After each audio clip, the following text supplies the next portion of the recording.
Number 33, which of the following best explains the increase in national income? So whenever you see national income, you have to remember that's our income of GDP, so RIP. That results from equal increases in government spending and taxes. So remember, government spending is green, it's expansionary, and if we're having an increase in taxes, that is a contractionary thing. We're trying to slow down inflation. So the part that you don't know yet is that the spending multiplier is greater than the tax multiplier. Okay? Now, once we know if the government's going to spend $1 billion, and we know that consumers will spend 80% of their paychecks, we can have a guess on how much GDP that will create. So if you look at these two formulas, 1 over MPS or 1 over MPC, and then this is the tax multiplier. So this is our investment or spending multiplier, how much spending will happen as a result of a government spending change that will create aggregate demand. So if I know that people are going to spend 80%, I can create a multiplier out of this. Okay, so it would be, say we know MPC is 80%, then you take 1 over 1 minus MPC, or 1 divided by 0.2, and what's that multiplier? It's 5, isn't it? Okay, so now I take the same idea, and our tax multiplier can either be negative or positive. So always think of it like this. If you tax your people, that's a negative thing. It pulls money out of the system, doesn't it? It pulls money out of their pockets, and they can't spend it. Okay? So if we cut their taxes, that's a positive multiplier. Because it's positive, you're happy you got money, right, to go spend. So if you take minus MPC over MPS, which is minus 0.8 divided by 0.2, it's a multiplier of negative 4, isn't it? So that 5 is stronger than the 4. So government spending is actually better. So now we know that consumers cannot reduce their spending by the full amount of the tax increase.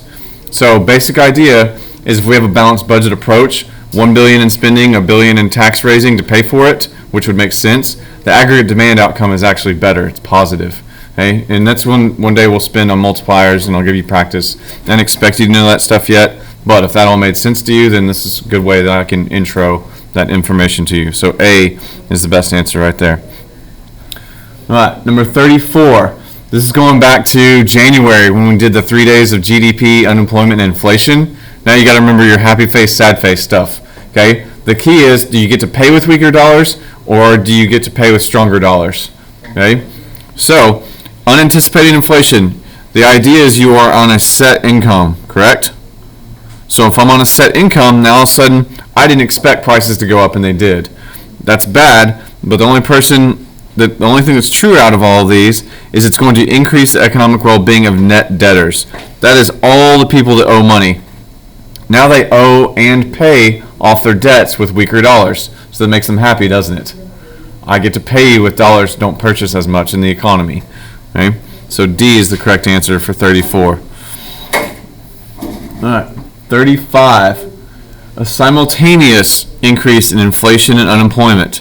This is stagflation. This is when two bad things happen. All of a sudden prices go up and people lose jobs. This happened in the 70s when we had a supply shock. So if you see stagflation or simultaneous inflation and unemployment, think in your head it's a negative supply shock. It's bad for businesses and it's usually unexpected. So in the 70s we had issues with the Middle East, right? We had a gas shortage and people drove cars that got bad gas mileage all through the 50s, 60s, and 70s. Even in Denton, Texas, people like my parents, they go cruise the strip. They would drive up and down University all night long, like on that movie Dazed and Confused. Okay? People just cruised around in their cars all night because it cost, 20 cents a gallon for gas. Then when gas shot up, quadrupled, and there was a gas shortage, people had cars they couldn't fill up, people had groceries that got expensive, and there was unemployment because we had some other issues going on at that time. Okay, so this is explained by an increase in which of the following. It's not spending, that's not a supply shock. The money supply is monetary policy. Labor productivity is actually a good thing. Investment spending is a good thing. So all of a sudden if you have an increase in unemployment is going up, so GDP is going down. So if people aren't at work making stuff, we can have a supply shock that says, if you're a business, you expect to pay certain prices, don't you? My materials cost this much, labor costs this much, or you get a letter in the mail from the government that says, oh, minimum wage went to $15 an hour. Guess what's going to happen in the near future? You're going to cut down your supply because you have to pay more for labor. It's a cost. Okay? So inflationary expectations is a supply shock. Okay? So stagflation, supply shock. Just remember that. All right, 36. A country can have an increased surplus in its balance of trade as a result. If you see balance of trade, think of it, my imports equaling my exports. That's trade balance. Our presidency talks about this a lot right now. Okay, our balance of trade. So, if we have a surplus, which one's getting better? What's better for us? Exports. We want to export more or import less. Okay? So, answer B, declining imports and rising exports.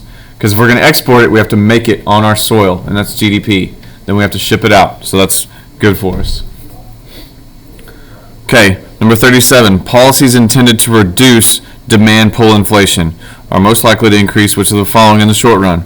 Okay, demand pull. That means people want it and it pulls prices up. Don't think about supply. It has nothing to do with it. Go with what's in the question. Okay. Last class someone said, well, won't supply change? No, it doesn't. Play the notes in front of you. Okay. Demand pull inflation. I know demand is going up. Now, which is that? What's that going to cause in the short run? Now go back to what we did last class, even on monetary policy.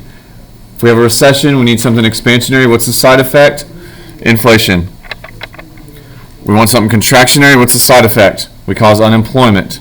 Okay? So go back to this. Now all of a sudden, which of the following is going to increase? Unemployment. Make sense? Get rid of demand pull inflation. Then we can get rid of, or it's going to cause unemployment. Okay? So those are our policies.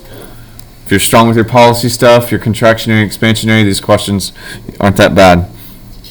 All right, last one. This is a loanable funds thing, which we haven't done yet. Okay, number 38, an increase in the government budget deficit. Does our government have any money in this question? They're broke, aren't they? Okay, so the budget deficit means they're still spending, but they don't have any. So where do they get it from? Us. Okay, but bonds are also us. If the demand for loanable funds is the supply of bonds, if they need money, they're going to supply us bonds, aren't they? They're going to print up bonds, okay, or they're going to demand loanable funds. Either way, this is called crowding out. Okay, so in loanable funds, the term crowding out. Say you go to the bank and every member of Congress is in there borrowing money. Okay, not personally, but for the government. Then you're next up in line. Is there any money left for you? You just got crowded out, right? It's a crowded room, and if they borrow the money, if their demand for loanable funds goes up, or they drain the supply of loanable funds, what happens to the price of borrowing? Interest rates go up. Yep, interest rates go up. So crowding out causes interest rates to go up. So what would you say is the definition? Of crowding out? Yeah, go ahead. It's when the government doesn't have money and they decrease the supply of loanable funds, or they increase the demand for loanable funds. Okay? So either way, they're going to get our money or use the money that we put in the banks for running the government when the government's out of money. Okay? So if our government ever has a surplus, it'd be called crowding in, but we don't ever talk about it because it is never going to happen because we got to pay off $22 trillion in debt.